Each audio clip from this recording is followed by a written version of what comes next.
I feel I am strongly of a opinion that the party should decide that we all should fight on the party symbol.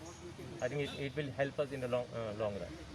I feel people who are some people who have raised the objection, maybe those people want to leave the party.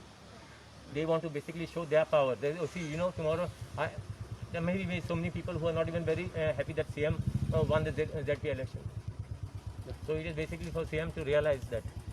So yesterday your mayor have commented that ki Azad Maidan should be denotified for the protest. What do you like to say? Denotified for the protest? No, I don't agree to that. I feel Azad Maidan, there should be one place at least. And Azad Maidan is, the name itself, Azad Maidan, is where freedom of speech where it is confirmed.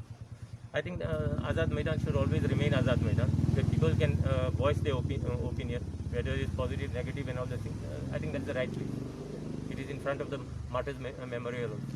But they are telling that the council meeting is they are taking the place and they are deciding to notify. See, if he asks my opinion, I will give him my opinion that it should not be done. Thank you, sir. All right.